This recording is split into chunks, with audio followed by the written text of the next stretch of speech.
Elder Brinson. Section has its own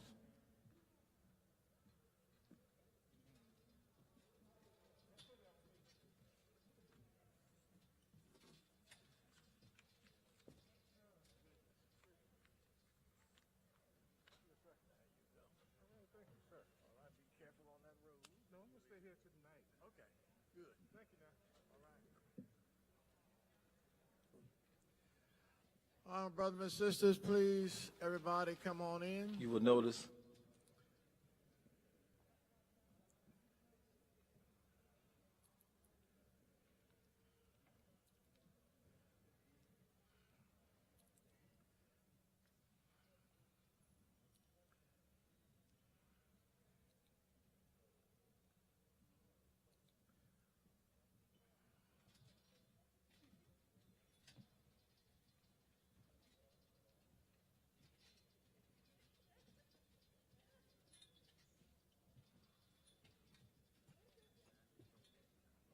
Yeah, that's right.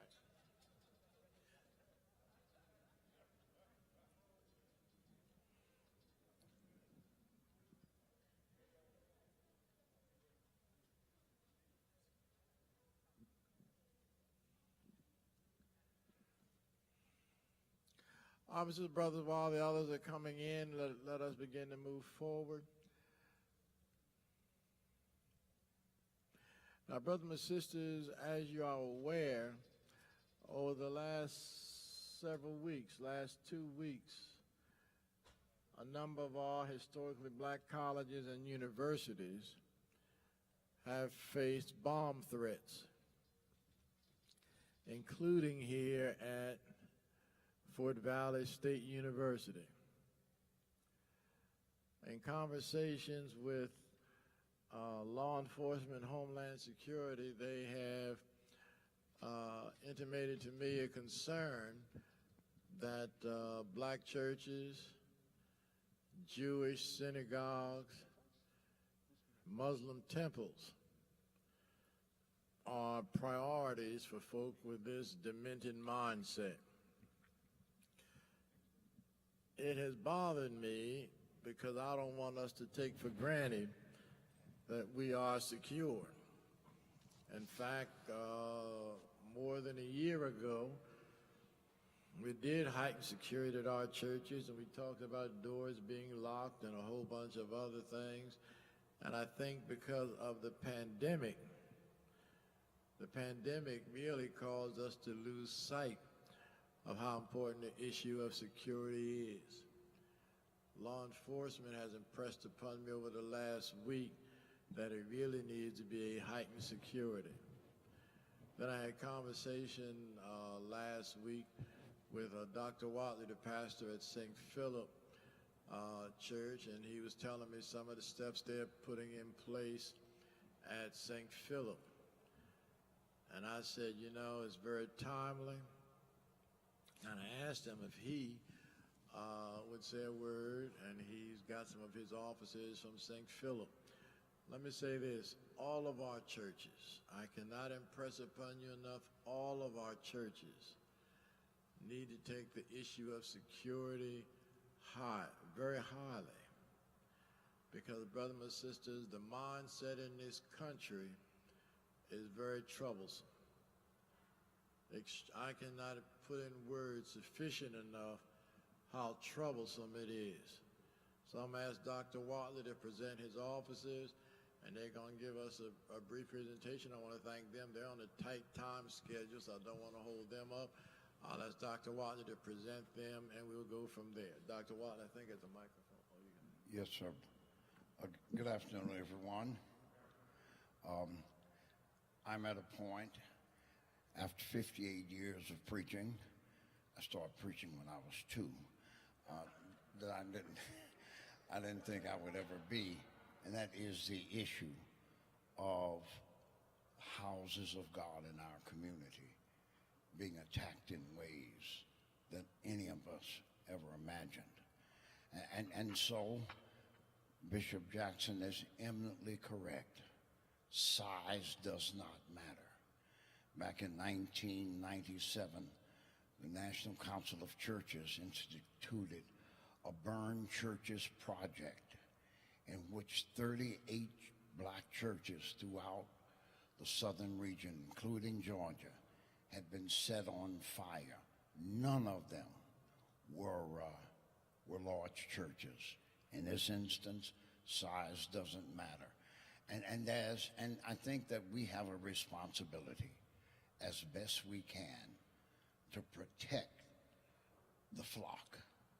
And that requires us to do some things that we never would do. And each of us, based upon where we are, has to take the steps that we think are necessary to protect the flock.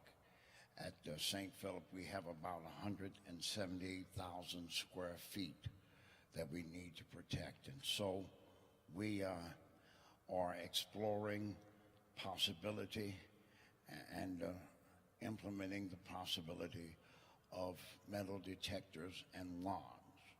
And so I've asked Brother Carl McCrae, who is the vice chair of our steward board, Mr. Retired Officer Kenneth Ferguson, who heads our security. We have Officer Thomas, who is also retired officer of DeKalb County. All of our security people are active or retired deputy sheriffs. They will make a presentation, and then we will have a short video that we did for our congregation to inform them what to do in an emergency or if an active shooter ever shows up. It's about 5 minutes, and then if Bishop Jackson desires, we'll be available to answer any questions that you may have. Mr. McCrae and Officer Ferguson, you may come forward now. Good afternoon. It's indeed a pleasure to come and talk a little bit about some things that are going on at St. Philip. Like Dr. Wally just mentioned, and Bishop as well, we're living in some very, very different times. When you grew up like I did in the 60s and the 70s, it's very difficult to understand why you need to spend and invest so much money in security. After all, you are coming to a church where you come in to praise and glorify God. But on the second hand, things are a lot different now than when we were growing up. What happens now at churches, we have to pay a lot more attention to the business part of the church. And the business part of the church is taking care of security as well as taking care of the finances and other stuff that goes along with managing churches. And like Dr. Wally has mentioned, what has happened over the last year or so, there are a lot of churches, people are getting shot and killed at churches where people are just walking in with guns and nobody even noticing who they are. We get excited when we see people coming to church, but unfortunately everybody's not coming to church for a church. So therefore we have to be sure that we're taking every precaution we can to be sure those who are coming for the same reason we come, is to praise and glorify God. So for that reason, we have already begun the process of, we've ordered metal detectors to go to all 11 of our main entrances to the sanctuary. We are going to phase them in so we can begin the process of getting them installed. We'll have all of them, installation done for all of them, and we'll phase them in 6, 7, and then we'll bring in the final 4. So we have metal detectors at all of our doors. With those metal detectors, we'll be able to determine if anybody has any metal or guns, anything they're trying to bring into the church, and we'll have our staff, security staff there to stop them and to turn them around if they're not coming, if they have accidentally even brought a gun or something on our campus. We already have a no arms policy on our campus, but again, right now we will have the security. We have the security of knowing if anybody walks through our doors, we'll be ready to make sure we can turn them around. With the metal detectors that we are ordering, they will also be able to do screening for temperature checks.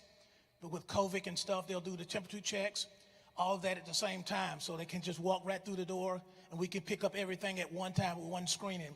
Currently now we have a separate screening where nobody comes in our church without a mask or without a temperature check, and if their temperature is not normal, then we'll allow them to get a chance to cool off or whatever. But now with these machines, We'll be able to do everything with one stop. We can check for metal, check for the temperature checks, and do everything at one time. We're going to use officers to be there because, again, if someone there and they decide to be forceful or something, we'll have our security staff that will man all of the stations, all of the 11 stations that we have open up. In addition to the metal detectors, the walk-through metal detectors, we have wands, and we highly recommend wands. Wands are very inexpensive, and for some reason we can pinpoint exactly where the metal is. So if someone is they have metal in their bodies for health reasons, we'll be able to identify that as well. So we can be sure that we can allow them to come and to participate, even though they may go off with the metal detectors. We can wand them down and see exactly where the issue is, so we can be sure that it's not a gun or not a weapon that they're trying to bring into the facility. With that, Kenny, I don't know if you want to add anything to what I've added already. That's in terms of the metal detectors, what we have there, and what we'll be installing over the next 30 days. Within the next 60 days, we should have all 11 of them installed and everything in place at St. Philip Church. Yes, sir. Good afternoon. Glad to see you all today. As Dr. Wiley has already alluded to, and Carl McCrae, when Dr. Wiley first came to St. Philip, one of the first things he did, he met with me, and we started talking about security, and that was over 10 years ago now. And so he had the foresight to see what was coming down the road. If any of you all know Dr. Wiley, you know that he has a vision every other week. and about a week or so ago, he had a vision about what was happening today, meaning the weapons coming into our churches, our schools. And again, it started a conversation about something that we had talked about previously, which was the metal detectors. As Dr. Watley said, and Carl McCrae, I retired from the DeKalb County Sheriff's Office, as did Officer Thomas, and I was instrumental in implementing the current system that they have entering into their courthouse, where you enter through the metal detectors and the x-ray machines, the setup that you basically see when you go to the airport. So we're going to start something at St. Philip that's similar to it. We won't do the whole x-ray thing where you x-ray the women's purses and some of the bags when you bring it to the church. But if you come in, say, for instance, with a backpack, we want to know what's in the backpack. We want you to walk through our metal detectors. If you have anything on you that you're not supposed to bring in that facility, you will not bring it in St. Philip. We want you to come to that campus and feel safe once you enter into that campus off of Candler Road or Memorial Drive. We want you to feel that you're going to walk out the same way you walked in. And it's something that Dr. Watley has insisted on, and he has been proactive in the entire time that he's been there. And this is just another way of being proactive. As I watched the news on Tuesday afternoon, they talked about in DeKalb County, the public school system going to the metal detectors. So that's something that's probably coming along in the school system as well. Now, it will not be an easy transition, and we know that. Everyone will not be happy with it.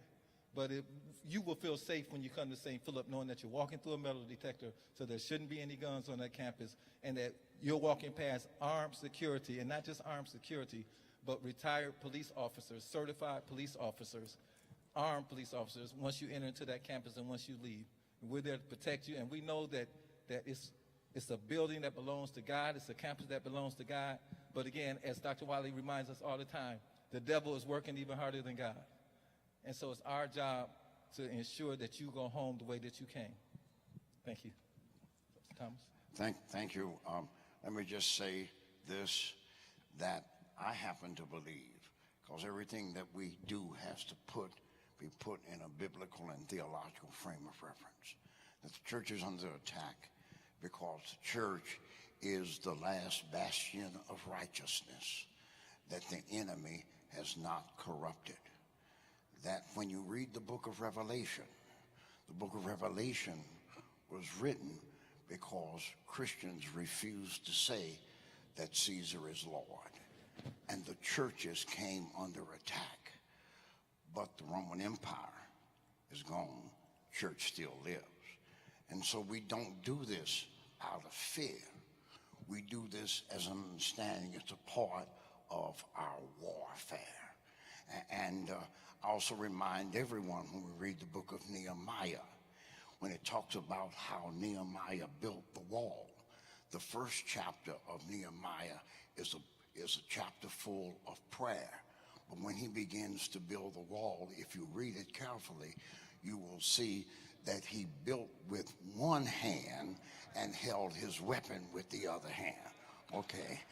We recognize that in our congregations and in our society that women have particular, we need particular sensitivity as we deal with wanting and how we approach the majority of our congregation. And so we have very competent female officers, and I've asked Officer Thomas to come and speak to the issue of being sensitive to women's issues and how we might respect the sanctity and the personhood as well as we look at protecting their lives. Good afternoon. My name is Rosalind Thomas, and like you said, I retired from the DeKalb County Sheriff Department. And the main thing, especially with females, we are the most resistant, okay? And I always tell the females, I say, I want you to go home the same way you came here, into the courthouse. I say, this is for your protection as well as it is for my protection. And sometimes we have females come in and they don't want us to look in their purses. And that's one thing that we have to do this day and time especially. When you walk through the metal detector or whatever, it shows certain parts of the body where the metal is detected. And so at some point with females, we may have to pull them to the side or whatever, because a lot of times with our undergarment, we may have wire in our bras or whatever. And so sometimes we may have to go into the restroom in a corner somewhere. We may have to physically kind of put our hands on you. So don't get offended by that, because like I said, it's for your safety, it's for your protection. So sometime I told Dr. Wiley, I say, the church and the members of the church, they probably be some of the most resistant to this process, because it is what it is. And I'm sorry to say that, but that's where we are. So we just want to be safe. We want to go back home the same way we came into the facility, into the church, because it's like you say, it's house of God, and most of the people that come, they there for the same reason. We all there to praise God. I say, but you have, like Dr. Wiley said, it's a few people that the devil is also a god to some people. So we have to be mindful of that as well. Let's see. So I always told Dr. Wiley, I say, so I hope people don't take it personally, especially the females, when we say, can I please get you to step to the side? I may have to physically put my hand on you, but it's like, again, it's for your protection as well as it is for my protection. And that's it. Thank you very much.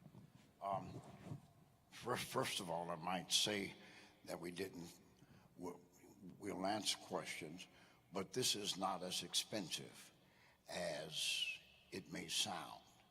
We look upon this like insurance. We pray that we will never have to use our homeowner's insurance. But if tragedy happens, it's better to have it and not need it than need it and not have it. And what Officer Thomas points out is that there may be, and we're doing this ourselves, a period in which we have to train certain people. Just can't give a wand or just to anybody to do this. So we have to perhaps train certain people to be responsible for security. There was a video we produced several years ago, and Bishop Jackson and I have an unfair advantage. We both came to Georgia from New Jersey. And if there is any place that teaches you about the importance of security in God's house, it is New Jersey, particularly Newark, New Jersey. We have a video that we produced. It's about 5 or 6 minutes, in which we show to our congregation. And the next vision is that we're going to do this on a yearly basis now. If that video... Hello, St. Philip. Today, I would like to introduce you to a section of St. Philip's Policy and Procedure Manual. I'll briefly discuss some of the emergency plans related to some weather conditions and active shooter situations. You are currently looking at the inside of the sanctuary, and as you can see, the sanctuary has many designated exits to be used in the event of a mass evacuation, such as a fire. Each section has its own exit route. The main floor area, as you look around, you can see exits to your rear, to the left, and to your right. Please be aware of the exits closest to where you are sitting. The choir loft has exit doors leading out through the choir room. The balcony area has many exit doors as well. Please take the time to locate all the exit points in the sanctuary. You will notice on the sanctuary level many exits directly behind you. Now, as we move into the gym area, if there's a weather-related emergency, please stay in the gym and calmly move to the storage room or the men's locker room. There are 2 doors leading directly to the outside of the gym. As you move around and look throughout the gym, you will see that the storage room is directly in front of you at the end underneath the basket. To the right of the storage room is the men's locker room. These are the areas to take cover in the event of a weather-related emergency, such as a tornado. If you're on the top level of the gym and you go to the stairwell, you will notice that at the bottom of the stairwell is a door that leads directly to the outside of the building. You will be asked to use that exit in the event that there is an emergency that requires you to leave the building. As we move now to the education building, in the event of a weather-related emergency, you are asked to stay in the building and take cover in the hall area. There are also exit doors at the end of each hallway that will lead you directly to the outside of the building. Classrooms on the main level also have doors leading to the outside. The chapel has doors that will lead you into the hallway where you will sit on the floor taking cover. If you proceed to the end of the hall, you will go to the left or to the right, and you will see the doors that will lead directly to the outside of the education building. If you are in the Family Life and Administration Center and there is a weather-related emergency, you are asked to go into Hall C and take cover. You will go to the rear of Hall C and have a seat on the floor and wait further instructions or wait for the weather-related emergency to pass over. In today's climate of hate, we must now talk about an active shooter in the church. If an active shooter situation occurs in the sanctuary, try and remain as calm as possible. And if you are able to locate and see the shooter, and if you are able to safely vacate the area without being seen, please do so. You must first look very closely for the shooter. Once you make contact with the shooter, assure that he does not see you, he or she does not see you, and then leave very quickly through one of the exit doors. After you leave through the exit door, leave outside of the building. If that option does not exist, you are asked to lay flat on the floor as your St. Philip security officers will engage the shooter in what could be a gun battle. Remember, if you are in the choir loft, there are exit doors that will lead you to the outside of the building. Remember that once you exit through the choir loft, you will go down the steps, through the choir room, exit into the hallway of the sanctuary.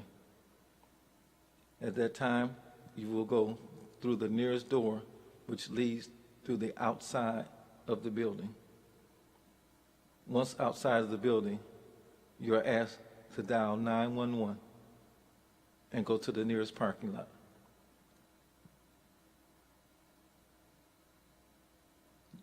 You must also remember that if you are in the balcony area, to follow the same procedure.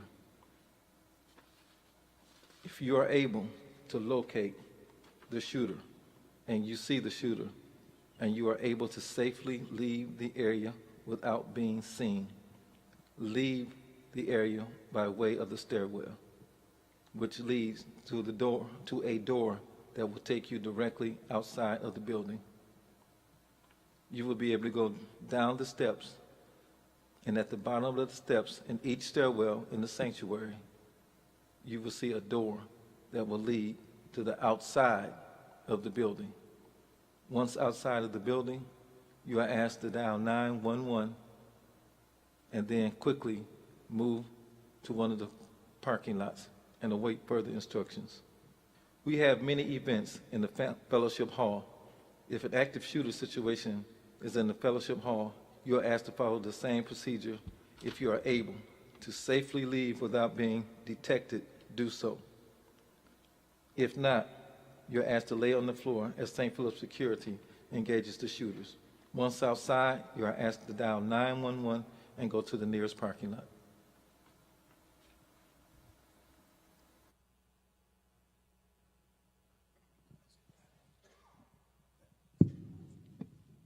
Thank you very much. And the way we do this is that we narrow this down to our size of our church. We all don't have as many exits as St. Philip, but we look at where we are and apply this in terms of the same principles to where we are. And if there are any persons who would like to have questions, with your permission, Bishop? Yes, if there are any questions, please come. Let me also say part of the reasoning for this presentation is, and when I spoke with Dr. Watley, I have a concern that our churches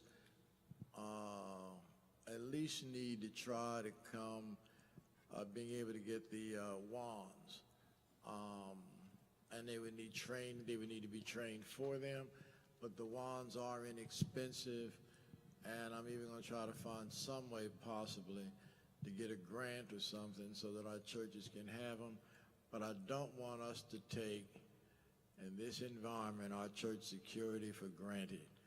A church like Bethel Church in Gainesville, Georgia, 2 years ago, a young girl, you shouldn't say young girl, young woman, said point blank she wanted to be like Dylan Roof, the man who did the shooting at Mother Emanuel in Charleston.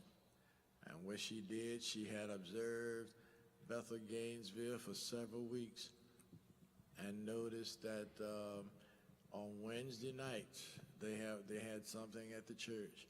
She planned to do something on a Wednesday night. Fortunately, the Wednesday she intended, the church did not have a function. But in fact, she was able to be arrested and is in prison to this right now. But so as Dr. Watley said, church size is not an issue. The main goal of people with this mindset is to inflict hurt and death. And so it does not matter what size. Elder Smith? Yes, sir. Thank you for the presentation, St. Philip. The question I wanted to ask, it was mentioned that if someone came to the church, particularly a female, and she accidentally had a weapon in her pocketbook, and you said, well, people have accidents or don't mean to bring it. And the question that I wanted to ask is, how do you handle that when you realize somebody did come to you through your detector and you found out that they did have a weapon in there? You said, well, take care of that. Does that mean that you're going to just say, well, it's an accident, go back to your car and go home? Because I used to work at a large manufacturing plant, and several times we had females that came looking for, husbands or boyfriends, and in one occasion, they told the female, now this is an accident, and because she worked there also, and she said, well, I carry a weapon in my pocketbook all the time, and I didn't mean to bring it in, I forgot to take it out. They let her go back to her car, but she went in another way, went around the plant, and went in another door, and actually shot at somebody in the plant. So I wanted to know, how would you handle that at the church? Are you going to escort that person back to their car? Are you going to call a law enforcement officer and say, can you escort this person back? Because, again, too, if they got a weapon, they should have a permit for it. And so there are a lot of things that they just left out there. And in a smaller church, if you got a person with a gun that was getting ready to come in and then you tell them they cannot come in, how do you handle that situation? And actually, that's a good question. And you see it frequently at, for instance, Hartsfield-Jackson International Airport, where it's actually illegal to take a gun into the airport. And if that were to happen on the church campus, we, again, as certified law enforcement officers, we would first investigate. First question we want to know, do you have a legal right to have that handgun? If not, we have the same arrest powers as any other police officer in the state of Georgia, and we can and will place that person under arrest and confiscate their weapon and take them to jail. If they have a legal right to have their gun, if they have their gun permit, they can produce it, they can show it to us. Because one thing that's important also, if you notice on our campus, if you come to St. Philip, we have signs posted that says no weapons allowed on this campus except for law enforcement personnel. So the posting is there. You know you're not supposed to have it on campus. Based on Georgia's law, we can arrest you. In the event that you're referring to, yes, we will take the gun. First, make sure you legally have it. At that point, we will investigate to try to find out your intentions, if you meant to bring it in, if you didn't mean to bring it in. And if we feel like you had ill intentions, then we will arrest you, because we still can. You're still on our property. So we can charge you with trespassing and a number of other charges. But if we conclude that, no, you just made a mistake, we will escort you to your car, we will hold on to the weapon, unload it, and then we will allow you at a later time to come back and pick that weapon up. Okay, thank you. Now, at most small churches, they don't have law enforcement officers. They've got their trustees at the front door, and they don't have any arresting authority. Are you saying at that particular time the best thing to do is to call the police? Yes. The bishop said it earlier. What we have to do when you start a warning or a metal detector program, the individuals who's going to be managing the program, even though they may not be law enforcement officers, they need to be trained. They would have to go through some type of training so they'll know exactly how your church want to establish your church policy, how you want to handle individual situations. Obviously, all churches are different, so therefore you have to handle them in a different situation, different ways at different churches, but they have to be trained. And one other thing I want to mention, as Bishop mentioned, the wands are less than $100 a piece. They're less than $100, so you can purchase wands for less than $100. The metal detectors that we are purchasing are less than $600 a piece. So this is not an expensive project at all. The most expensive part of the project for St. Philip is the personnel. So therefore, using volunteers, you could invest in this without spending a lot of monies and have your parishioners safe every time they come to your sanctuary. Let me also say we're going to be arranging in each annual conference workshop sessions on security, and the details you will receive, but I think it's important enough we need to do that. But brothers and sisters, you know, some months ago there was an issue at a Jewish synagogue, I believe it was in Pittsburgh. People just went to their synagogue as they typically do, expected, no problem. A lot of our people will come to our churches on Sunday morning, expect no problem. But this is a different time period we are living in. And there's some people who intentionally, deliberately want to instill fear and harm. So our mindset can no longer be that this is a normal time. As it is with the pandemic, this is a now normal, and we need to be prepared for it. Let me thank Dr. Watley and his officers from St. Philip for coming and making this presentation. And we'll try to be providing the information on the wands and all, because I do think that's something our church, especially, you know, churches without law enforcement personnel, we do need training, and I think wands would be very helpful. All right? Thank you. Thank you, Dr. Watley. Thank your officers. Thank you so very much. All right. Now, a few minutes ago, they lowered them lights in the back for a minute. If you're able, you can lower them for a few more minutes. There you go. See how the Lord make a way. All right. Now, brothers and sisters, let me address a couple of issues. As you know, we are very much on the verge of our annual conferences. And so I want to make sure that we all are prepared.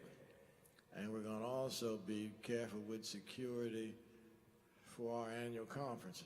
Let me also say this on the security piece. Pastors, those of you who are active in your communities, those of you who are advocates for voting rights and others, let me also impress upon you that you also need to be extremely careful, because sometimes people become upset with you because of your advocacy. They find out you pastor a church. They're gunning to get at you through your church. One of the things Homeland Security has talked to me about, and I'm glad my wife is not in here right now, has talked to me about is that there are some people who I'm considered lightning rod or anyway, somebody that they need to deal with, and so yeah, and so therefore I have to take precautions, and I've said to some of the pastors, I do have some concern that churches have some security, because I don't want to show up at your church and somebody may want to get at me, but I don't want anybody else being injured or infringed upon because I'm preaching at your church on that Sunday and there's no security arrangements in place. I don't want folks getting injured or hurt. Likewise, pastor in your congregation, you don't want to run the risk of anybody being injured, killed, or because our churches did not take proper precautions. So let me emphasize, it is that critically important. All right, the annual conferences. The dates.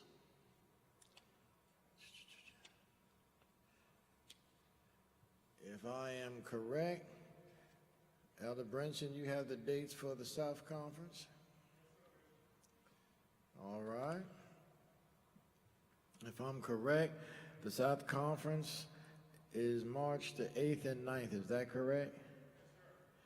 All right. The pre-conference activities, that Saturday is YPD,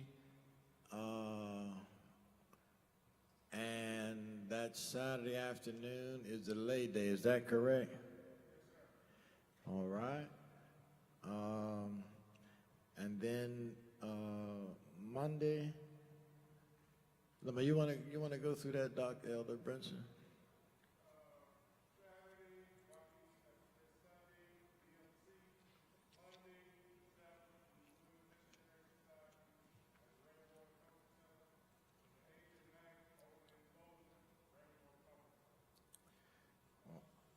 All right. Now for the Southwest Conference, March 22nd and 23rd. The pre-conference activities begin on that Saturday. Is Reverend Gordon or Elder Bass? I got both of them. Come on down, Elder Bass and Reverend Gordon. All right. The YPD is on Saturday. Saturday afternoon is the lay day. Is that correct? Yes, sir, that is correct, Bishop. All right. Sunday at 4 o'clock is the CD. It's 3 o'clock. Is the Debutante Commission. That's correct, sir. All right. Monday, 9 o'clock is the Women's Missionary Society. Yes. 10 o'clock, Bishop meets with the presiding elders.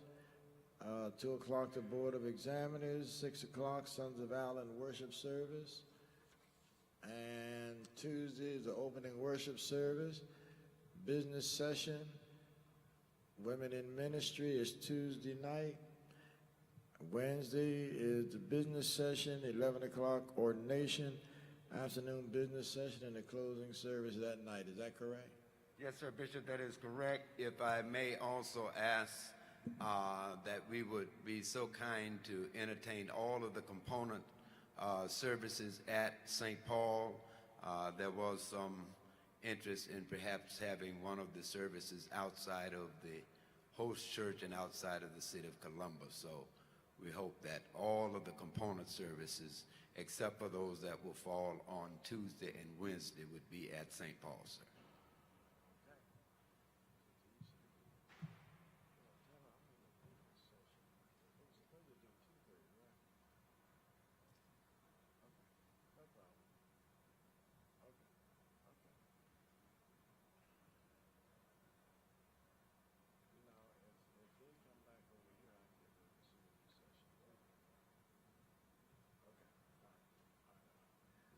Reverend Gordon, you want to have it another site? No, sir. I mean, not the conference. No, there was some concern that the, may I approach you, sir? Yes. All right, the Georgia Conference. The Georgia Conference is April 5th to the 6th, Pleasant Grove Church in Hinesville. Is that correct? All right.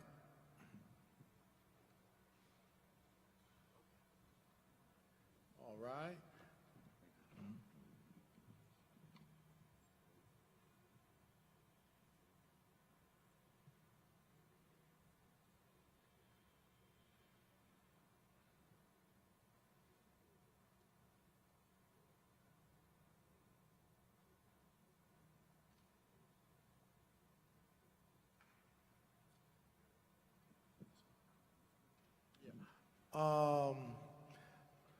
For the Southwest Conference, everything will be at the conference site except for the opening and the closing. And where are they going to be, Reverend Gordon?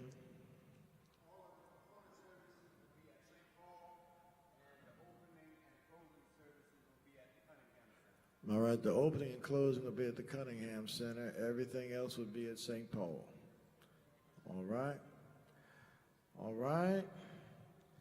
For the Augusta Conference, April the 19th and the 20th. Is that right, Elder Ingram? All right. And the Saturday before Easter would be the YPD and the lay. Is that correct? YPD and DMC. The lay will be on Monday night. Okay, very good. All right. The Macon Conference, May 3rd and the 4th. At St. Paul Church, Dr. Kevin Moore, the host pastor, Elder Wicker, Reverend Moore, are those that correct? All right. The Atlanta North Georgia Conference, May 17th and 18th at Turner Chapel. All right. Dr. Bright, Elder Hudson, is that correct? All right. Thank you so much. The 6th District Planning meeting is June 1st to the 3rd. It's going to be in Savannah. Is that right? You know where in Savannah? All right, very good. July 12th to the 15th will be the 6th District Leadership Congress at the Augusta Marriott. Is that right? Yes, sir. Who said? Oh, yeah. All right. That's Augusta Marriott. All right. Thank you. All right. Any other questions on the annual conferences? All right. Yes.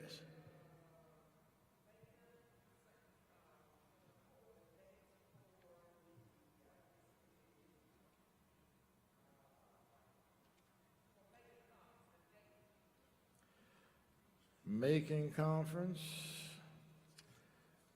The dates are May 3rd and 4th. Saturday is the YPD and the lay, and on Sunday afternoon is the DMC. All right. Now, the preachers for the annual conferences, they've all been informed. All right, very good. I would hate for you to get to the conference and discover that you scheduled to preach. Now, let me do it this way. The preacher for the annual sermon in the South Conference is who? Reverend McKenzie. In the Southwest Conference, the annual sermon is Reverend Gordon. Is that right? In the Georgia Conference, the preacher for the annual sermon is who? I don't believe it's Solomon Roberts. I don't believe that's... No, the preacher for the annual sermon in the Georgia Conference is Reverend Perkins.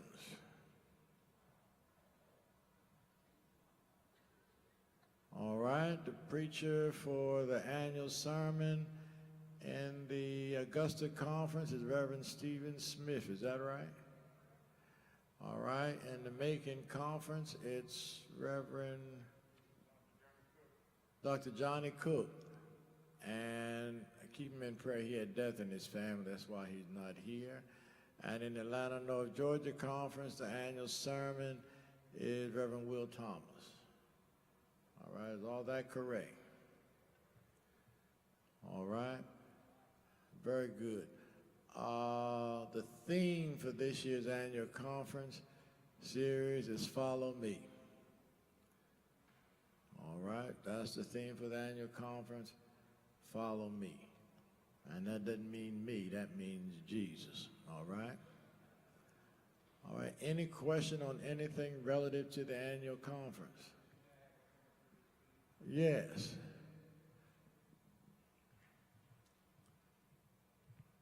Bishop Jackson, again, I want to say thank you for allowing us the opportunity to host the Southwest Georgia Annual Conference.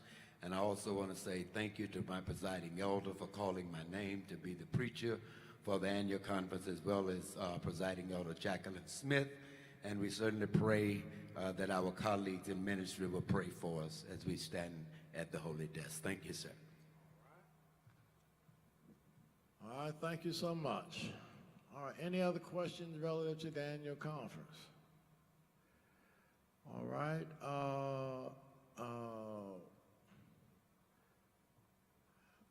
What is the offering for the opening and closing in the annual conference is how much?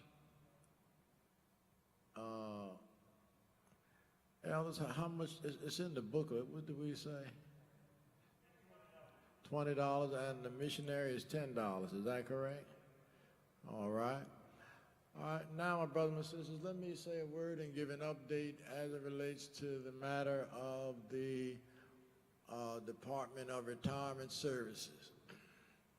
Couple of things on the Department of Retirement Services, so let me address them. There are a number of matters, and you hear all kinds of stuff, so let me tell you what it is, and then if you have any questions, I'll respond to them. All right. Number one, as all of you are aware, we elected a new Executive Director, Department of Church Growth, at the last General Conference. Upon assuming office, Dr. Miller, the Executive Director of Ministerial Retirement Services, met with Symetra, which is the company that handles the annuity account. And he was informed that Symetra had in the annuity account $37 million.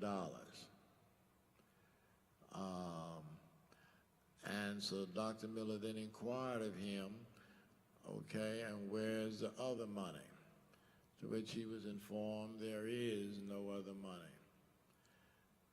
The fact of the matter is we do not know how much in terms of dollars is supposed to be in the annuity account.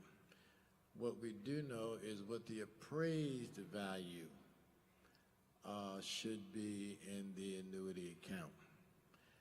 And the estimation is that in terms of the appraised value, and I'm not sure appraised is the right word, but it's estimated value, should be about $121 million, which means that in terms of the difference between what is actual, the $37 million, and the estimated amount that's supposed to be in there, you're talking about a difference of about $90 million.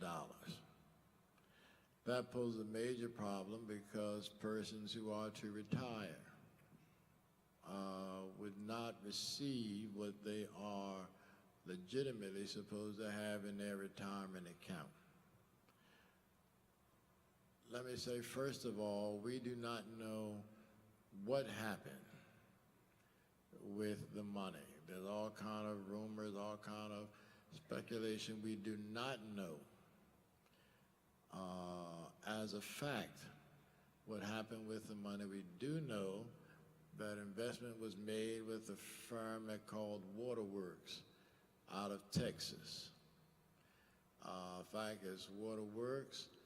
Then there was a company called Waterworks Asia. There were 3 different or 4 different companies that investments were supposed to have been made in. The problem is today those companies have value of 0.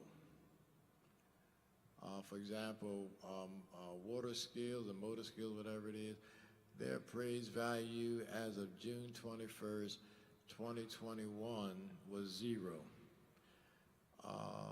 The former executive director of Church of Ministerial Retirement Services invested with these 3 different companies about $80-some million, which there is no accounting for. Presently, the Department of Retirement Services is under federal investigation. Also, the A.M.E. Church is having its own investigation done, and that investigation is being done by an attorney in Atlanta who is a former federal prosecutor. In addition to that, we are having done a forensic audit. No investigation is yet completed. There is some information which some members of the Bishop's Council have, but we cannot disclose because the federal government has mandated that an investigation is going on. This is confidential information, and we subject ourselves to criminal problems if we reveal that information, because we would be interfering in an ongoing federal investigation. So let me simply say to you, as it relates to anything dealing with the federal investigation, if you ask me, I have an answer which most of you are familiar with. If you ever looked at the show called Hogan's Heroes, I'm Sergeant Schultz. I know nothing. All right? So that's where that is. Second, the Council of Bishops created a task force.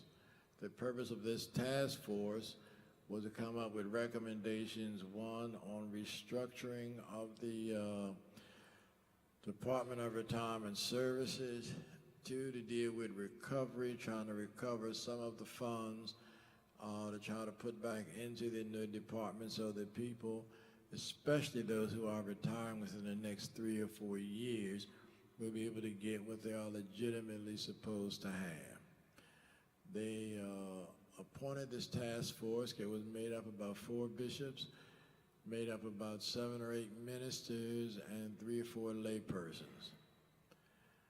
Then the bishops turned around. I went out of the council meeting to take a phone call on another matter, came back, and found out that I had been appointed as chairman of the task force.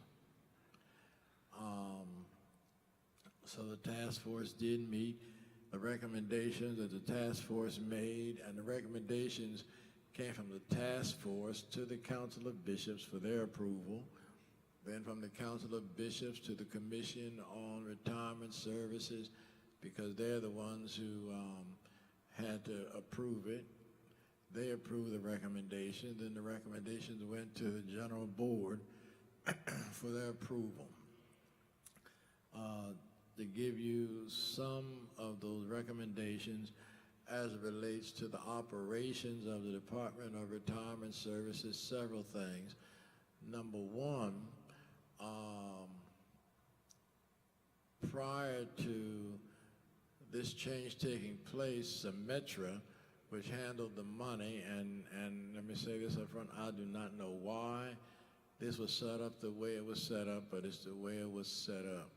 Quarterly Symetra paid to the Department of Retirement Services money, and I forget the term they call it, but whatever the term is, it comes quarterly to the company.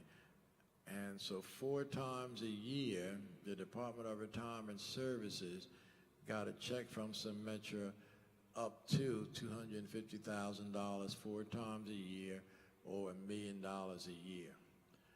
Up until the Council of Bishops took action, those checks were not made to the Department of Retirement Services.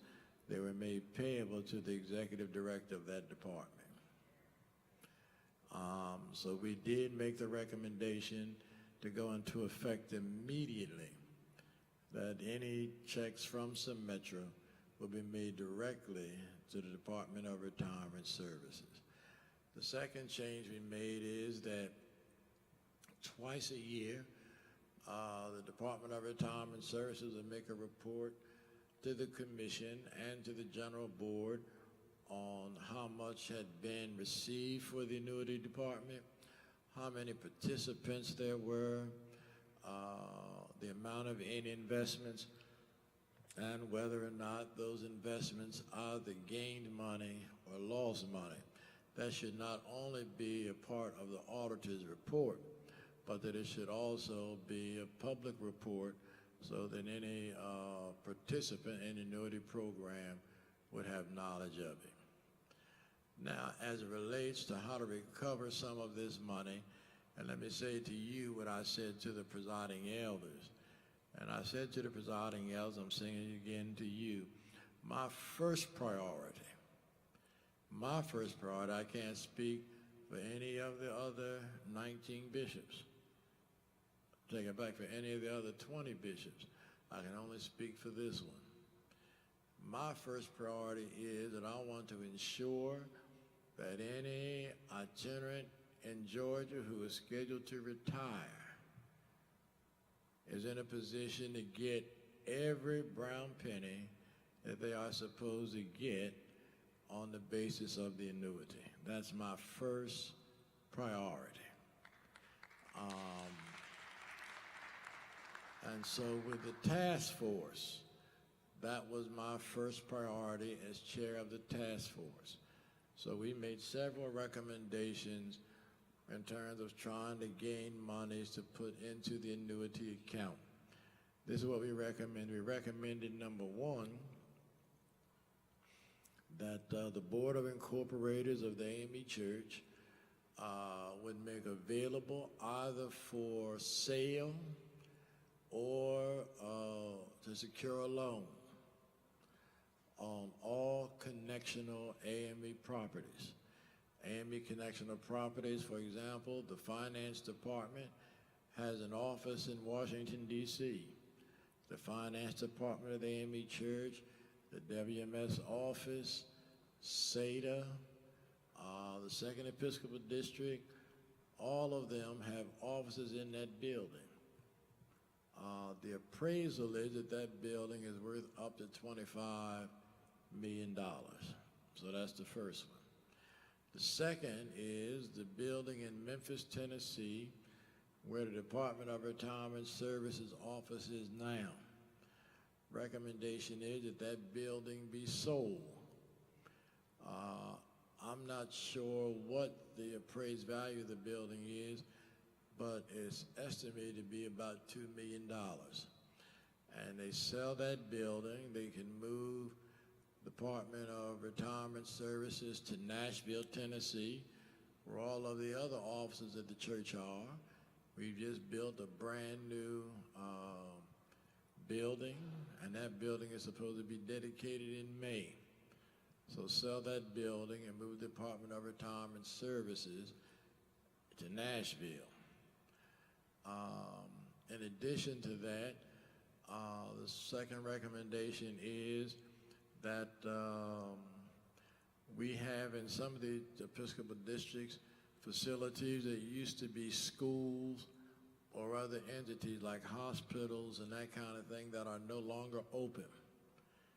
For example, in the second district, there's Kittrell College. Kittrell College has been closed for any number of years.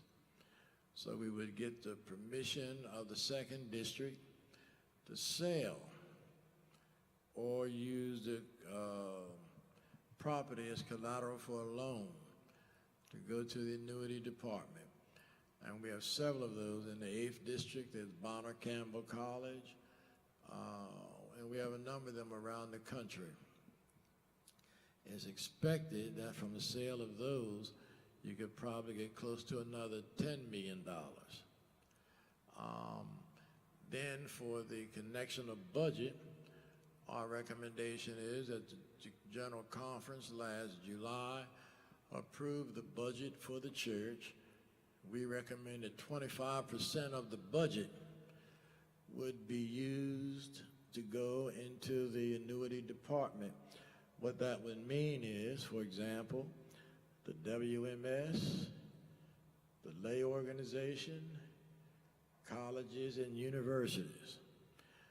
Like we did 2 years ago, we took 25% of that budget and we set it aside because of the pandemic so that the Episcopal districts would not have to pay as much because of the pandemic. It's the same thing. The missionaries, the missionaries, the lay organization, colleges and universities, all of their budgets would be reduced by 25%.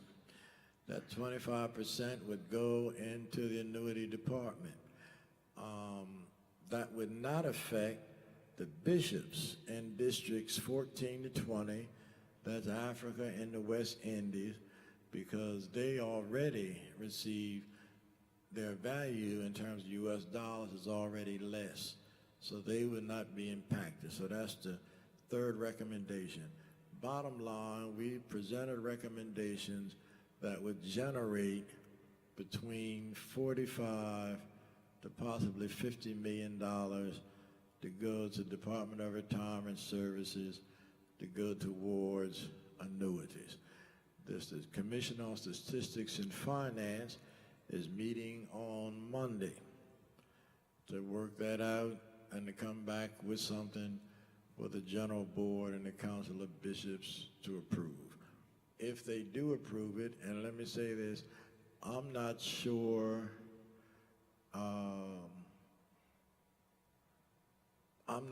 I would approve the loans for the property as much as I would approve the selling of the property.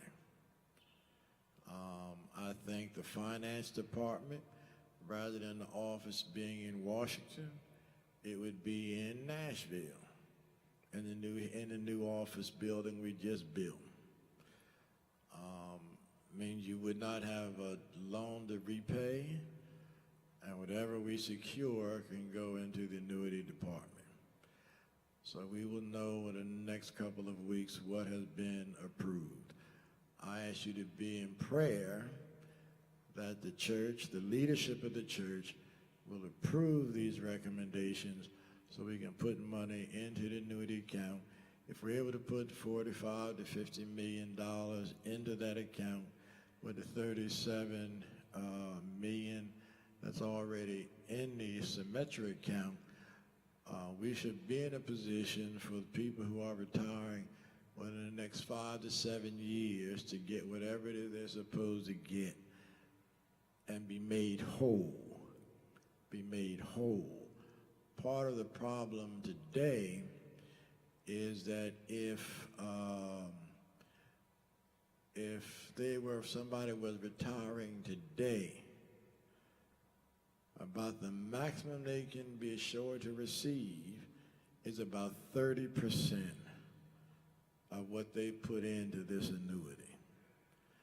Give you an example. If you're supposed to retire this year and you're supposed to have $100,000 in, at the current where we are, you would only get about $30,000.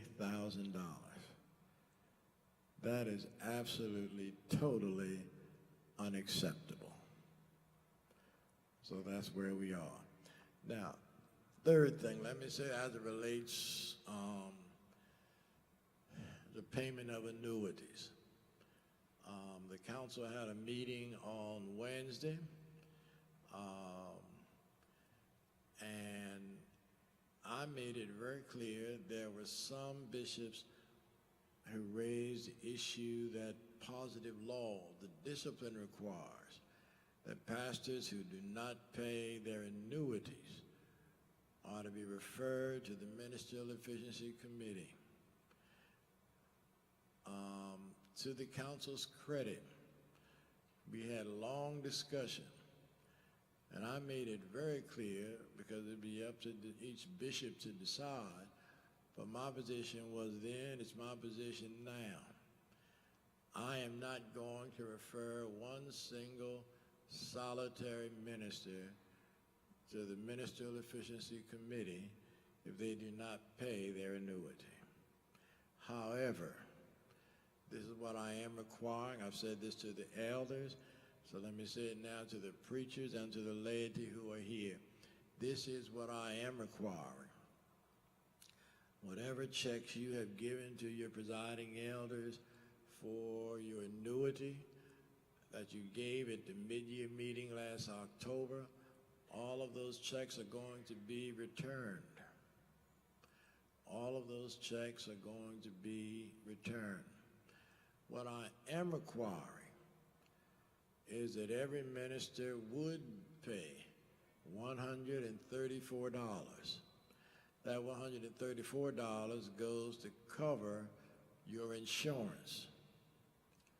That $134 goes to cover your insurance. I do not want any minister, one single solitary itinerant minister, not to have your insurance.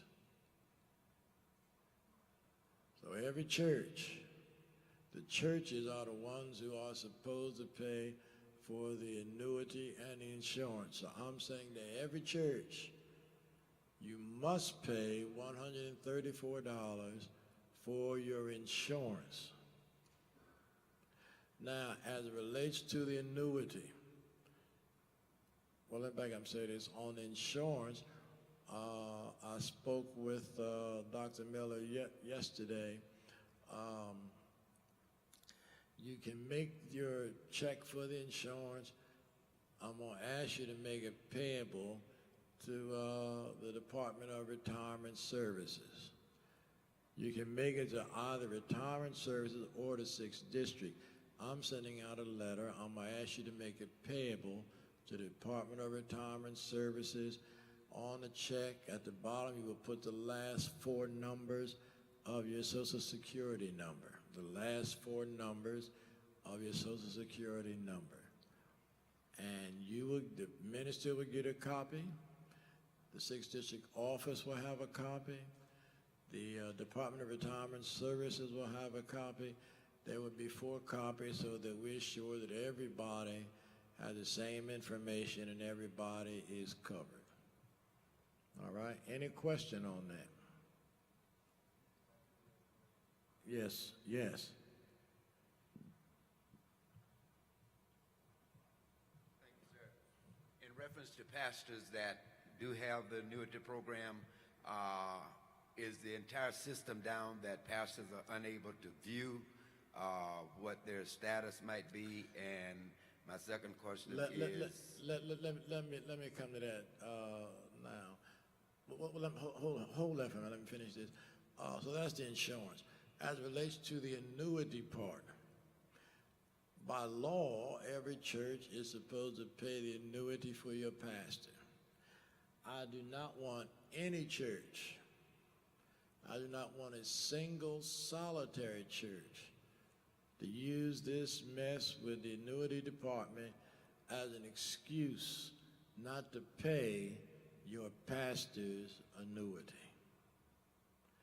So what will happen is the pastor, in agreement with your stewards, whatever it is you're supposed to pay for the annuity, you either, through the arrangement that the pastor and the stewards agree, you either give that money to the pastor, and it's the pastor's responsibility to put that money where the pastor wants to put it, or the pastor and the stewards in agreement arrange to put it in whatever account the pastor, if it's a company called Edward Jones, I use them as an example.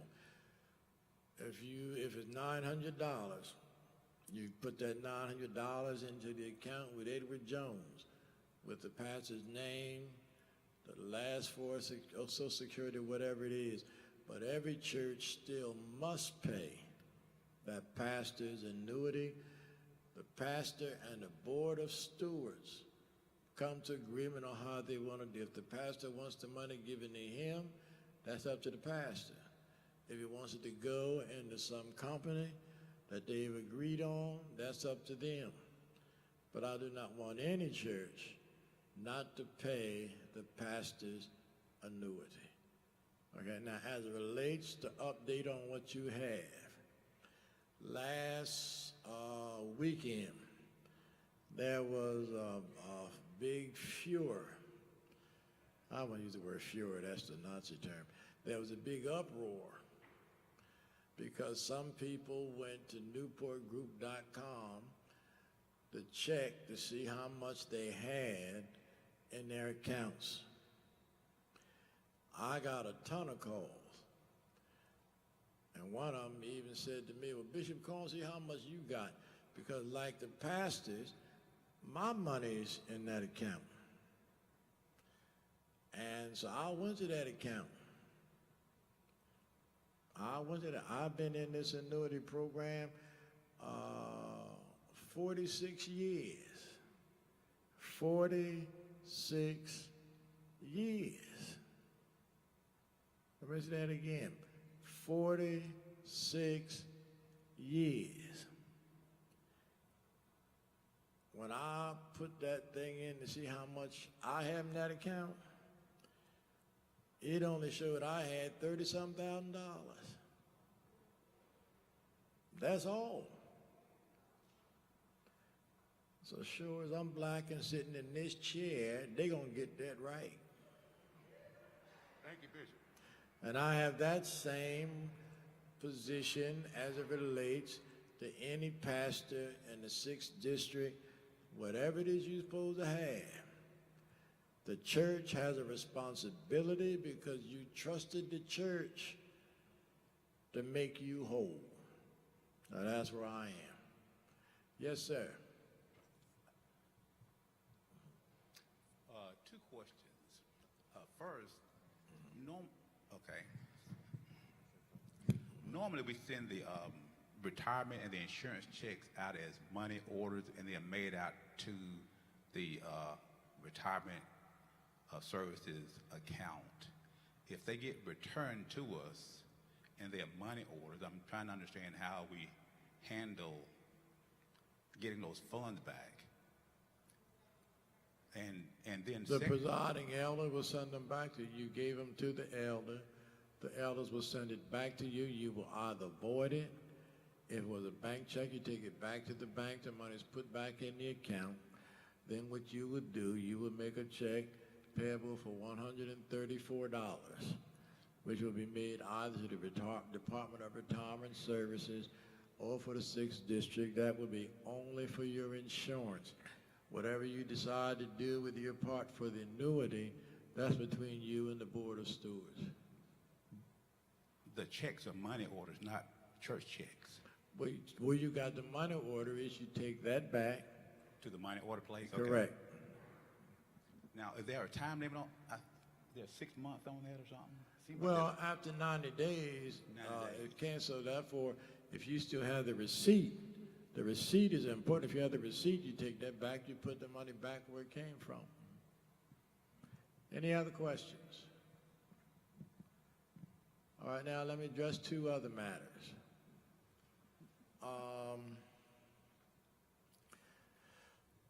There is there's some discussion about whether or not persons should be required to retire if the church cannot pay them what they are legally supposed to have for retirement.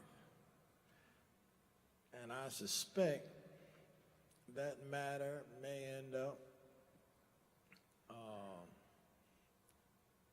either before the Judicial Council of the church or before court. Let me tell you where this bishop is.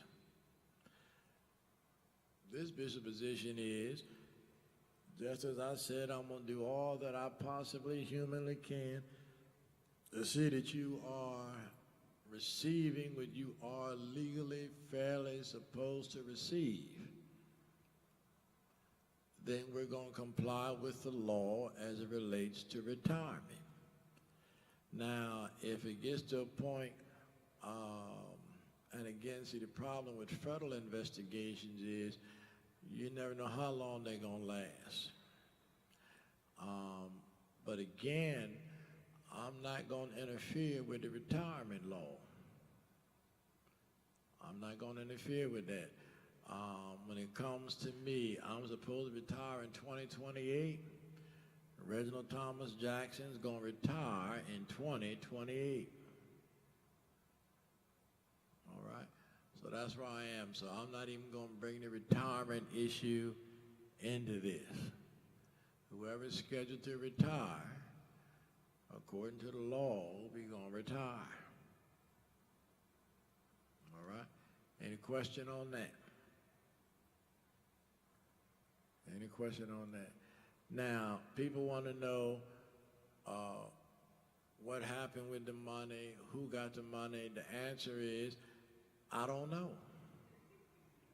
Fact is, at this point, until this federal investigation is completed, nobody knows.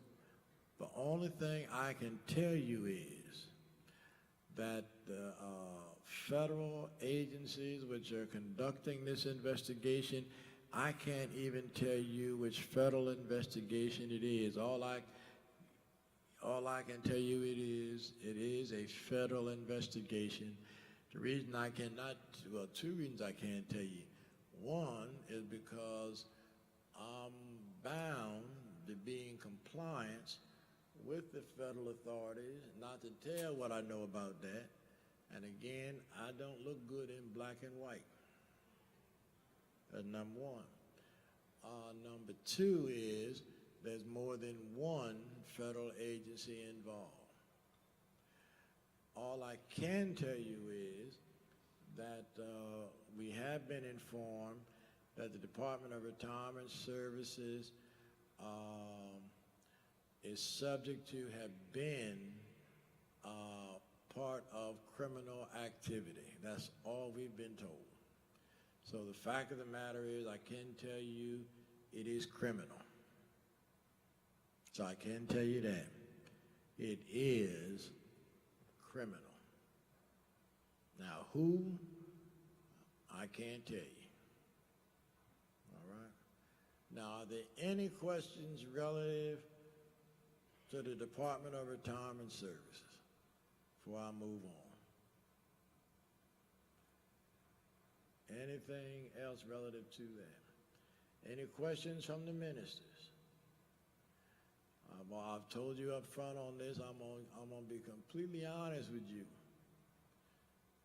All right, any questions from the laity? All right. All right, thank you so much. That take care of that part of it. All right, next thing. Now, my brothers and my sisters, you heard me say before that the eyes of the nation are going to be on Georgia this year. Georgia's in the midst of a storm. And I'm gonna be just as honest with you as I possibly can. I think I shocked attorney for the state of Georgia. I had to testify in federal court. What's the day? Friday? Wednesday. Wednesday. In federal court, and it was on the voting rights case. Governor Kemp signed SB 202, which I just think is voter suppression. I'm very pleased the 6th District of the A.M.E. Church and Delta Sigma Theta are the two plaintiffs in the case. And our complaint is that these laws deliberately and intentionally seek to make it harder for blacks and people of color to vote. And that they have drawn lines around some legislative districts to diminish the power and the influence of our votes. For example, just to give you some examples, if you take Augusta, the lines in Augusta have been redrawn so that the votes of blacks in Augusta don't mean as much as they did before. You have, since 2018 to 2020, the voting population of Georgia increased by over 800,000 people. The overwhelming majority of those are black and people of color. The white population in Georgia is decreasing. The black and people of color population is increasing. So what they've done in a number of states, a number of districts rather, what they've done, if blacks are spread all out through the county, and if you voted, whereas blacks would say pick up an additional number of seats in the state legislature, they redrew the lines so where you put all the blacks in one area. That way, blacks can have one seat, but not the 4 or 5 seats they would have gotten if you left the lines alone. That's the way they drew it up. For example, where I live in Georgia, the 6th Congressional District, for example, Lucy McBath is my congresswoman, or was my congresswoman, a black woman. So they wanted to get rid of Lucy McBath. This is the seat that Newt Gingrich used to hold. So what they did, and the law is that a congressional district must have 765,000 voters. The 6th district in Georgia, there's no other district in the entire state that came closer to having the exact match than the 6th district. 6th district had 767,000 eligible voters. They didn't have to touch it. But what they did, they took 355,000 voters in the 6th district, of which over 80% of them were black. Put them in the 7th district. Then they went and got 355,000 voters from the northern part of Georgia, where that, what's the woman named Marjorie Taylor Greene, that crazy woman, her district. Took 355,000 voters out of her district, put them in the 6th district, so that the district would be predominantly white, making it impossible for Lucy McBath to win. That's what you call gerrymandering. It was nothing wrong with the district when you did something wrong to the district. And so the lawyer for the state said to me on the court, Bishop, are you trying to say that this was done for racial reasons? And I could have cared less. I said, I'm not trying to say that. I am saying it. In fact, I said to his face and didn't mind saying it. I said, let me tell you, the problem is early voting, absentee voting, used to work well for white folk. 2020, it worked very well for black folk.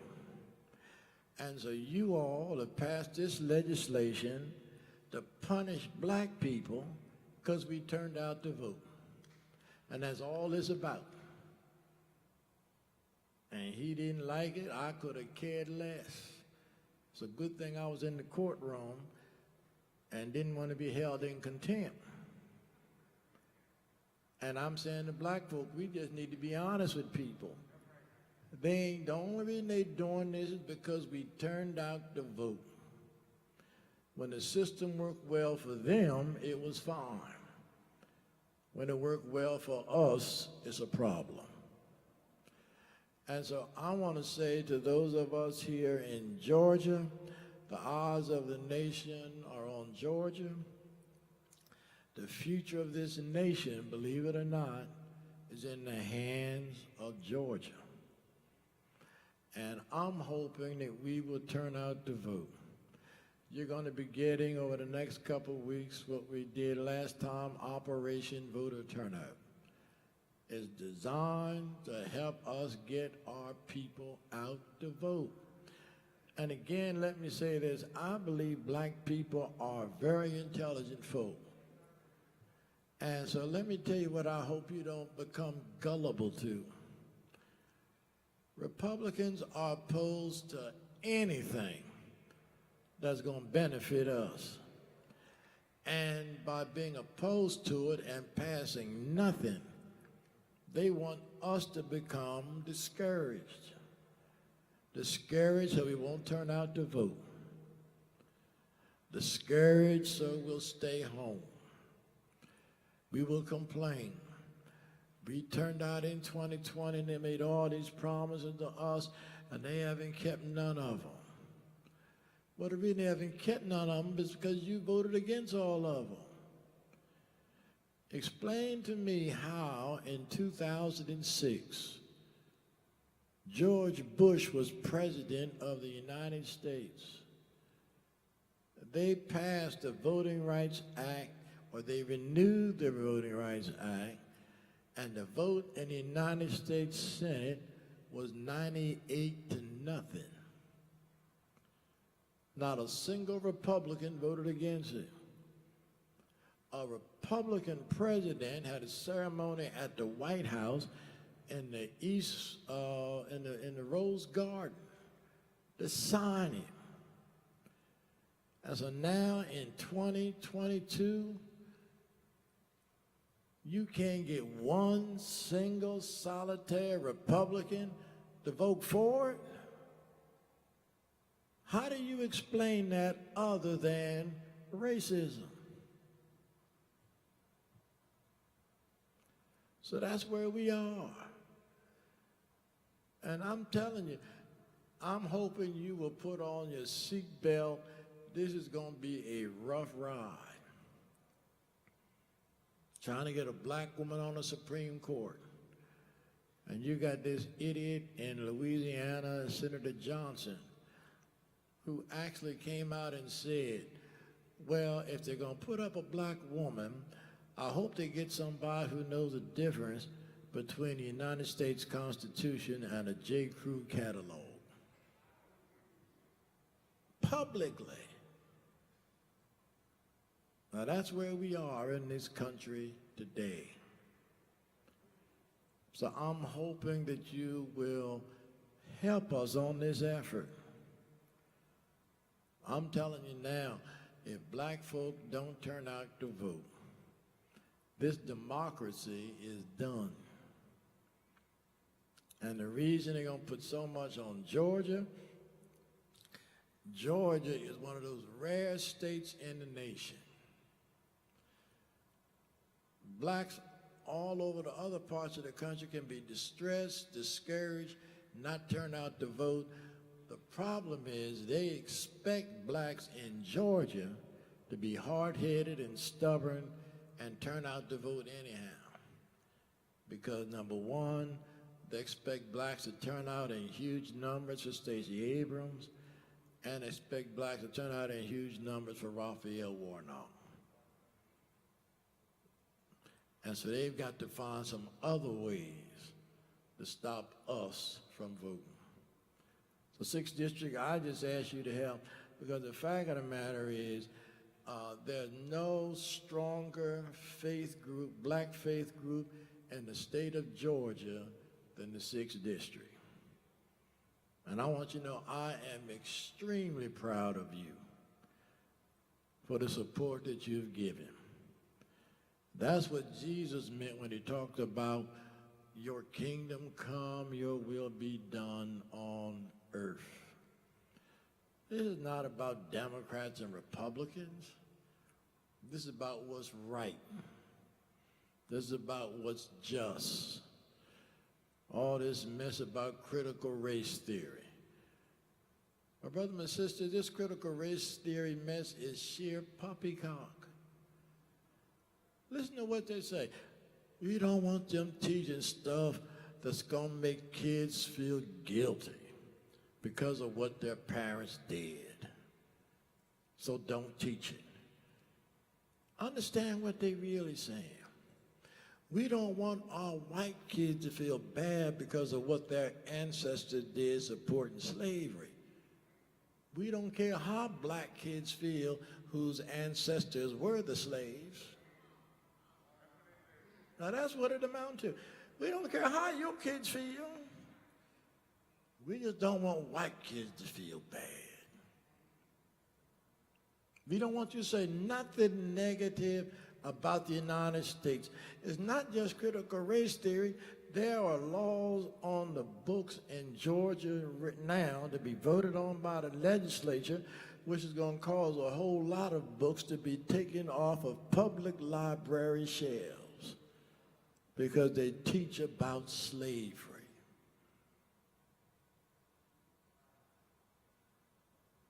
So they don't want you to teach American history. They want you to teach sterilized history. And so I'm asking you, have some pride in ourselves. And what that song say, ain't nobody gonna turn me around. Every black church ought to go an extra mile to teach black kids American history. And say it loudly.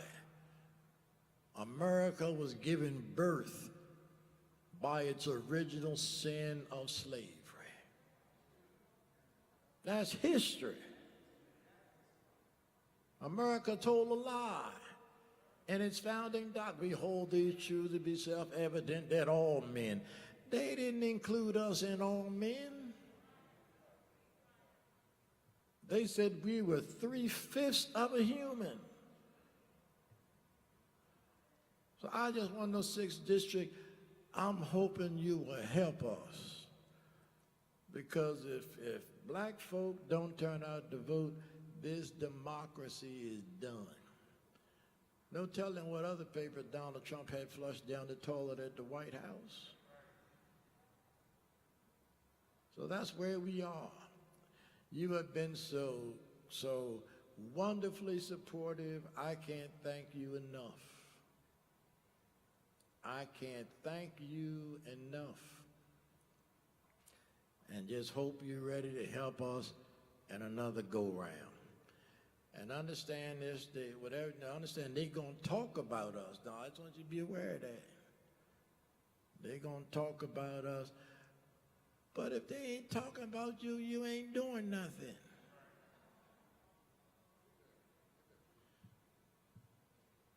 What Paul say? I bear in my body the scars of the Lord Jesus Christ.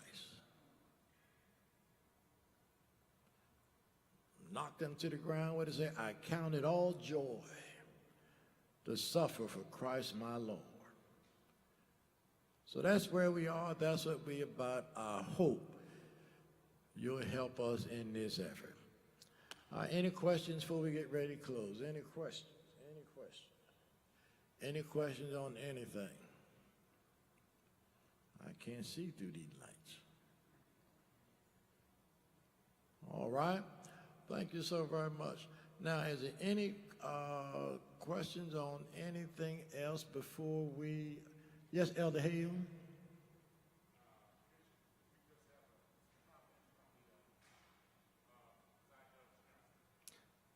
Okay.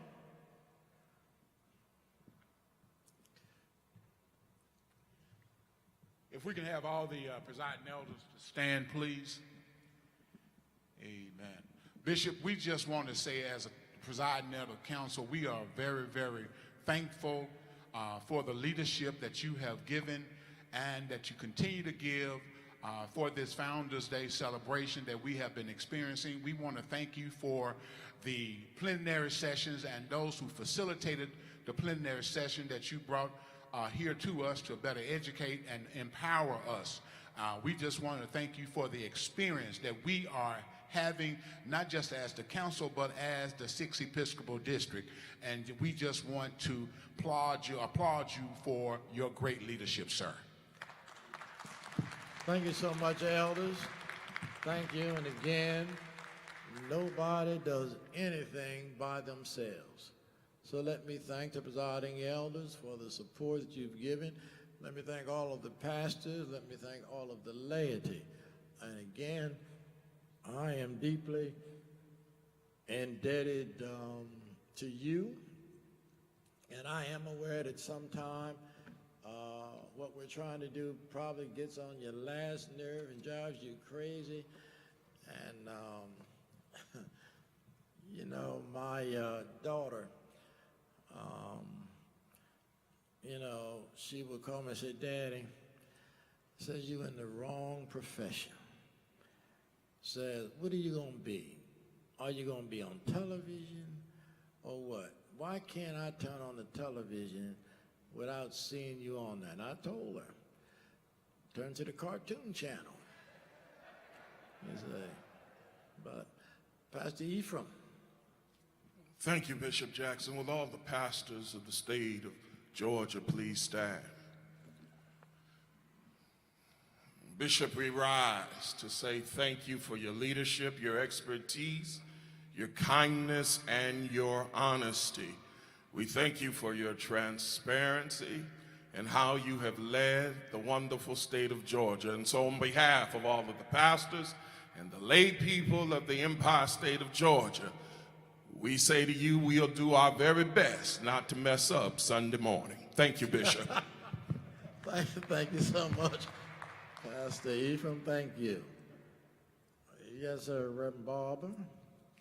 Bishop Jackson, we want to thank you for the opportunity to come and for your support in the greater work of our Zion in the daily lives of people. We want to thank God for your leadership as we explore what it means to act upon social justice in the state of Georgia.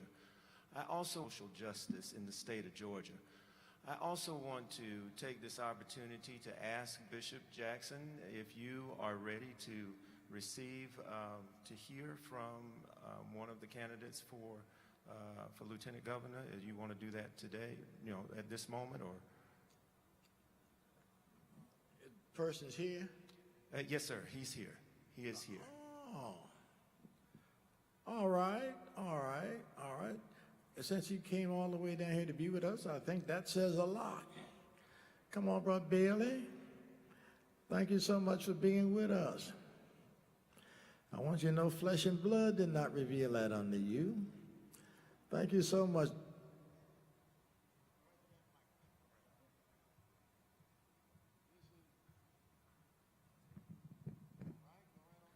Is this on?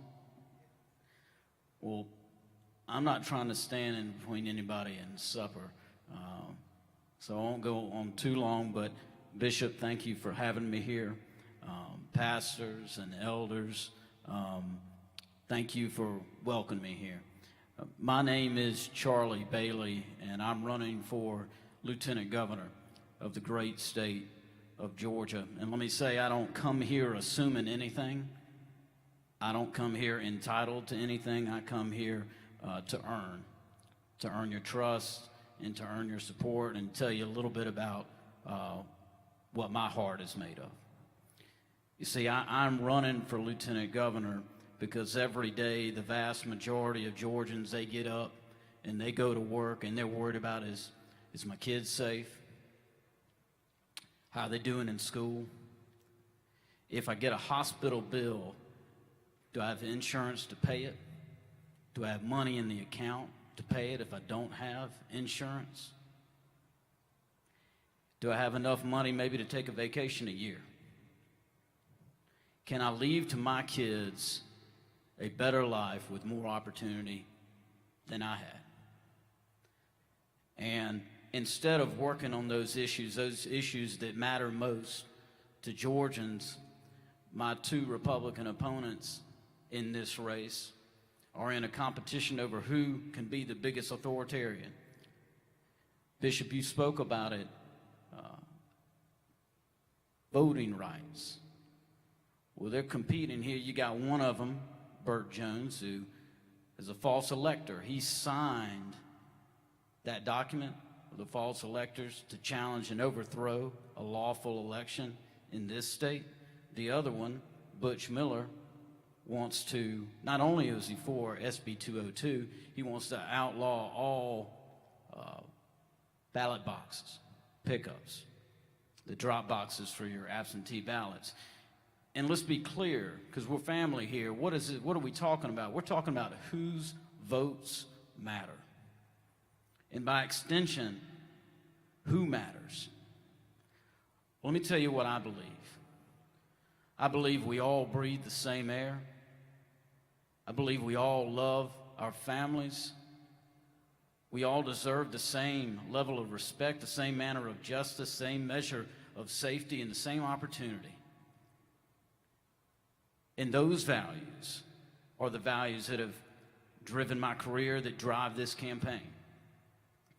Whether that was as an attorney under Governor Barnes at his law firm, Barnes Law Group, whether that was as a senior assistant district attorney in the Fulton County District Attorney's Office under Fonnie Willis, who was head of the trial division at the time, whether that was as the Democratic nominee for Attorney General in 2018, or back in private practice now at Cook & Conley, the firm founded by Bobby Lee Cook. Those are the values that have driven my career. Now, I grew up in the church, and what I learned was words without deeds, well, they are dead. So what are the deeds that we're talking about? What is the work that I'm going to do as your lieutenant governor to be worthy of those words? 3 things I want to talk about. One is education, one is public safety, and one is health care. We have underfunded our education system for 20 years in this state. We got to pay our teachers more. You know, there's a lot of politicians that talk about honoring educators, but what did they do with the power they have been given? We got to pay our teachers more. We got to reduce class sizes so our children can get a better education. We got to make technical school tuition free again in this state so that our kids can compete for those 21st century jobs. Those are the deeds that are required if you want to serve. Public safety. You got Republicans that love to hold press conferences and preen about how they work to keep communities safe. Now, what have they done with the power they have been given? I'll give you one example. Right now, in your GBI, the one you pay for with your tax dollars, there is one person processing ballistics. So if there's a shooting case and there's shell casings collected and later there is a gun found, that testing, that processing to determine whether there's evidence that you can charge an individual, there's one person for the entire state doing that. That results in a 10, 11-month backlog in getting that evidence. How many shootings happen in those 10, 11 months? And how many people are sitting in jail charged with a crime they did not commit? Because the people that have the power to pay to fund the criminal justice system aren't doing it because they'd rather have a press conference than actually do the work. The last thing is health care.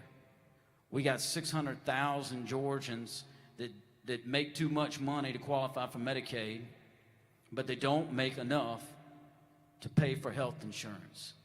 It is an absolute and abject moral failing. Over the last 12 years, we have not expanded Medicaid in our state. I will fight alongside with the Governor Abrams to expand Medicaid to cover all our people. And it's not just those 600,000 Georgians that'll benefit from that. Now, we can't do anything about the Georgians we've lost over the last 12 years that be with us today if we had already done it. Or the 8 rural hospitals that have closed in the last 10 years because we didn't expand Medicaid. These are the deeds. This is what is required if you want to serve. Those are the things that I'm going to work. Bobby Kennedy. In that same year, we lost Dr. King. And the day after Dr. King was murdered in Memphis, Tennessee, Bobby went to Cleveland. He gave a speech. It came to be known the mindless menace of violence. And in that speech, he said the victims of violence, they are old and they are young. They are black and they are white. They are famous and they are unknown. But more than anything, they were human beings.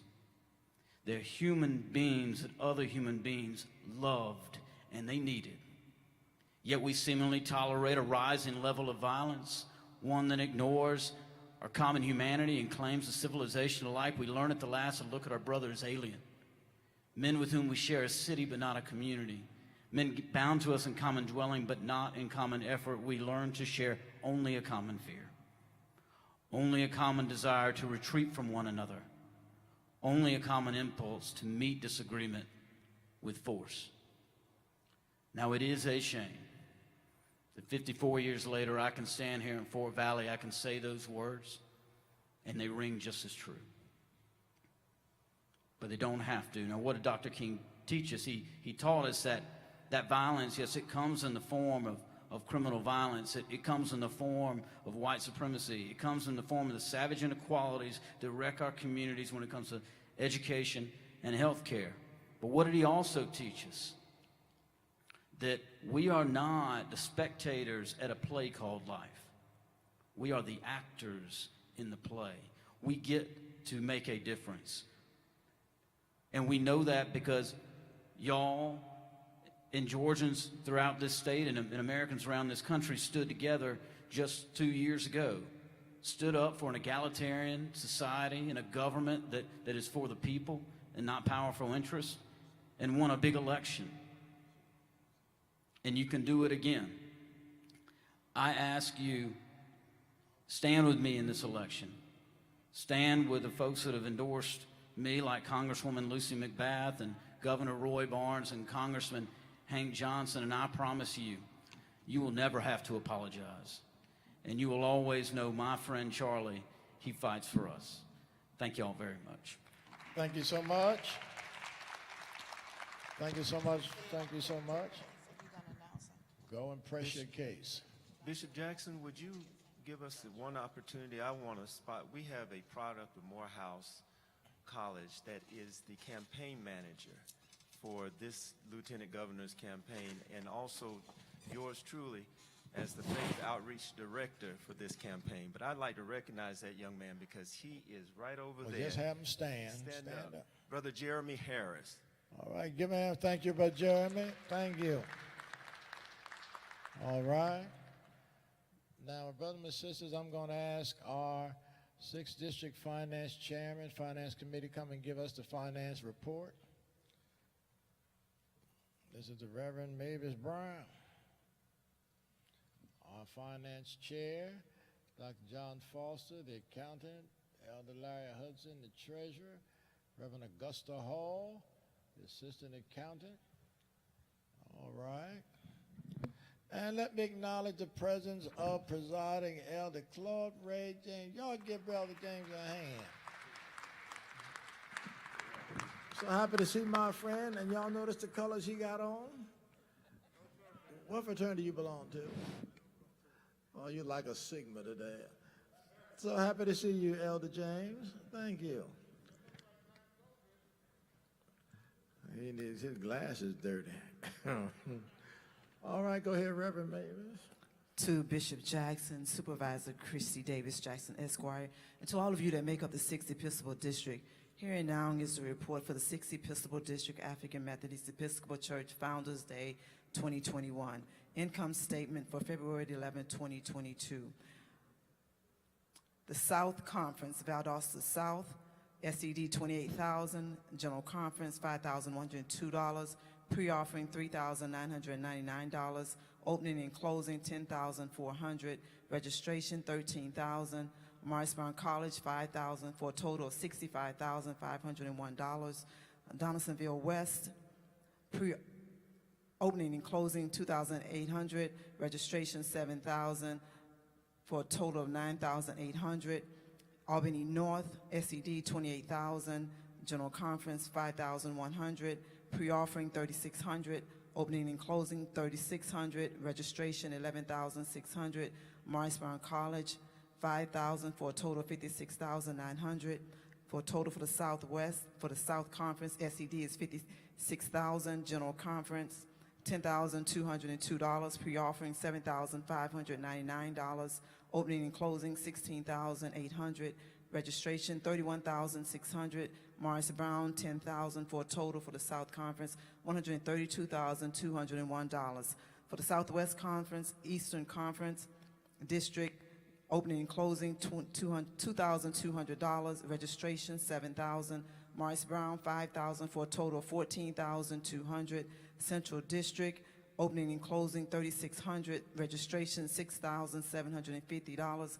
Morris Brown College $5,000 for a total of $15,350. A total for the Southwest Conference, opening and closing $5,800, registration $13,750. Morris Brown $10,000 for a total of $29,550. The Old Georgia Conference, South Savannah North, opening and closing $3,400, registration $8,500, Morris Brown $5,000, total $16,900. Savannah South, opening and closing 4,400, registration 11,000. Morris Brown 5,000 for a total of $20,400. Savannah Central, opening and closing 4,000, registration 10,000. Morris Brown College 5,000 for a total of 19,000. Total for the Old Georgia Conference, opening and closing 11,800, registration 29,500. Morris Brown College 15,000 for a total of $56,300. The Augusta Conference, Augusta North, opening and closing 3,800, registration 3,200. Morris Brown College 5,000 for a total of 12,000. Augusta South, opening and closing 4,200, registration 10,700. Morris Brown College 5,000 for a total of 19,900. Total for the Augusta Conference, opening and closing 8,000, registration 13,900. Morris Brown College 10,000 for a total of 31,900.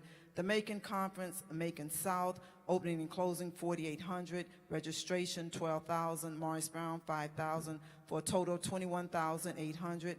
Macon East, opening and closing 5,200, registration 13,000. Morris Brown College 10,000 for a total of 28,200. Macon North, opening and closing 4,000, registration 8,400. Morris Brown College 5,000 for a total of 17,400. Total for the Macon Conference, opening and closing 14,000, registration 33,400. Morris Brown College 20,000 for a total of $67,400. The Atlanta Conference, Atlanta East, opening and closing 4,600, registration 11,500. Morris Brown College 5,000 for a total of $21,100. Atlanta North, opening and closing 4,000, registration 5,000. Morris Brown College 5,000 for a total of 14,000. Atlanta South, opening and closing 4,000, registration $5,421. Morris Brown College 5,000 for a total of $14,421. Atlanta West, opening and closing 4,400, registration 11,000. Morris Brown College 4,000 for a total of $19,400. Total for the Atlanta Conference, opening and closing 17,000, registration $32,921. Morris Brown College 19,000 for a total of $68,921. The SED total, SED 56,000, General Conference $10,202, pre-offering $7,599, opening and closing $73,400, registration $155,071. Morris Brown College $84,000 for a total of $386,272.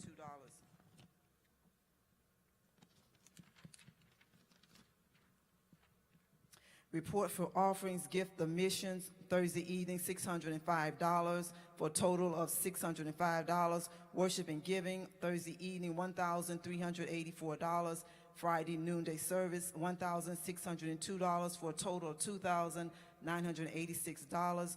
Online giving, $3,327. Total worship giving, $6,918. Report from the components. On-site registration, $725. Vendors, $600. Total components, vendors and on-site, $1,325. Total income, $391,188. Recapitulation, total income, $391,188. Total disbursements, $391,188. Bishop, this announced the report for Founders Day. And Bishop, we would like to thank you for the opportunity to serve on the Finance Committee. Thank you so very much. You've heard the report of the Finance Committee. What is the pleasure of the body? All right. Are you ready for the question? All in favor say aye. Ayes have it. Motion is carried. Thank you so much, committee, for a job well done. Thank you.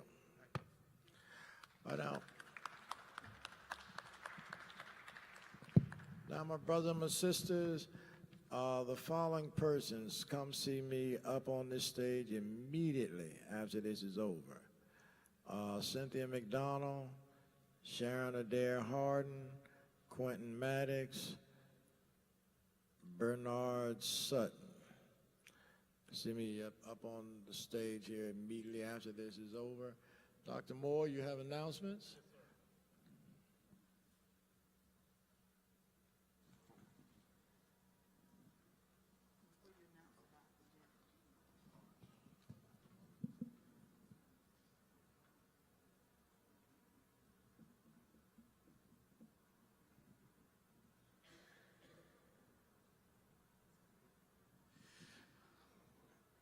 I just want to make a small announcement for tonight.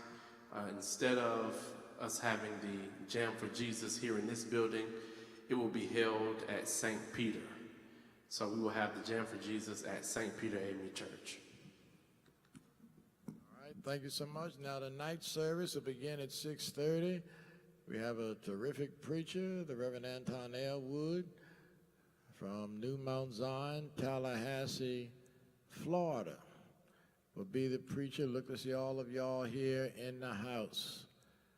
All right? Now, all of y'all who are going to leave here and go get something to eat, let me see your hands. I see. All right. Oh, I know the Smiths were. Yeah. All right, thank you so much. Let us stand. Elder Bass? Oh, somebody give some directions on the parade. Sister Brown, Elder Bass wants some.